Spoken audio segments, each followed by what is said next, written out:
La région Rhône-Alpes d'avoir financé, comme j'avais entendu quelqu'un se planter comme ça. Non, c'est vrai que l'aide des régions, c'est important pour le financement des films. Ça amène quelque chose, surtout quand nous, celui-là avait beaucoup de mal à être financé.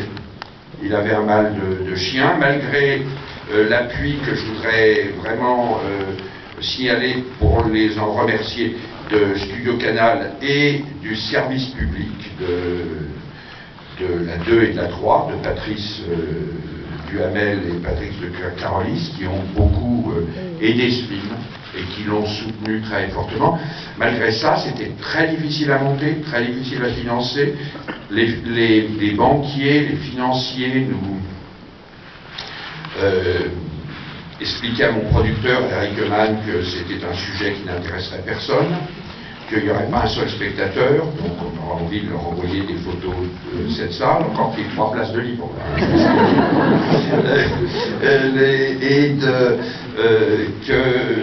Qu'il ne fallait pas faire de film historique, il fallait faire des comédies, si on voulait là, donc si possible prendre Cadmerade ou Danny Boone, enfin il y avait quelques noms qu'il fallait automatiquement prendre. Moi je ne les voyais pas, j'aime beaucoup Cadmerade, je trouve que c'est un acteur formidable, j'avais envie de faire ce film passionnément, j'avais envie de faire une histoire d'amour, j'avais envie de parler de ces personnages jeunes qui sont confrontés à des sentiments très forts, très complexes, dans une époque qui est une époque difficile, qui n'est pas une époque terminée, c'est une époque où on tue au nom de la religion, il me semble qu'on n'a pas beaucoup fait de progrès depuis. Et voilà, donc c'est vrai que ça a été des batailles terribles avec les financiers, et moi je pensais souvent quand j'avais des moments de déprime, à cette phrase de Michael Powell, metteur en scène qui a été mon maître, et qui écrit dans ses mémoires pourquoi est-ce qu'on a très souvent des problèmes avec les gens qui veulent financer nos films, avec les financiers. C'est parce que nous savons ce que nous faisons et eux pas. C'est une réponse, c'est une définition très simple, et c'est vrai. C'est vrai.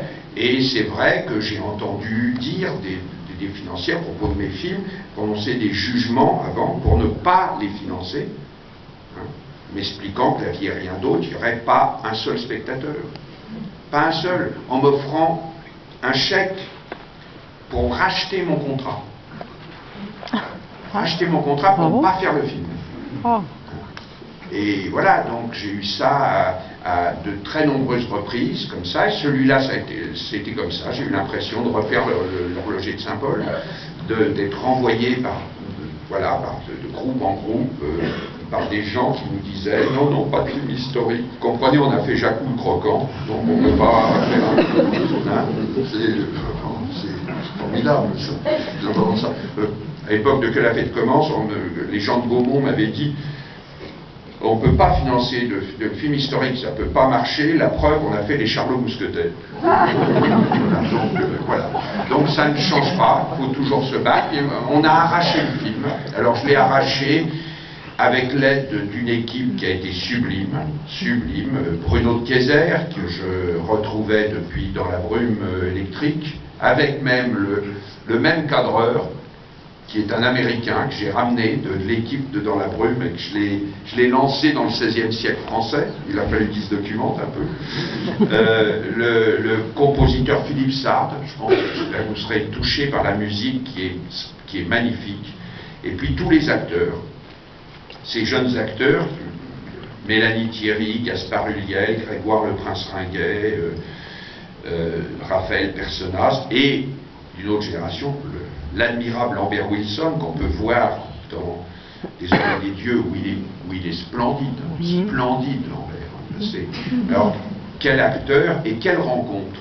Avec moi, ça a été une rencontre, et voilà, c'est des raisons essentielles pour continuer à faire du cinéma, d'avoir autant de joie, de trouver autant d'exigences, de passion. Voilà, j'espère que vous ressentirez cette passion, celle qu'on a mis dans ce film. Et puis on en parlera après, s'il y a quelques survivants. Parce que c'est difficile, c'est les premières projections, on est dans un état un peu de...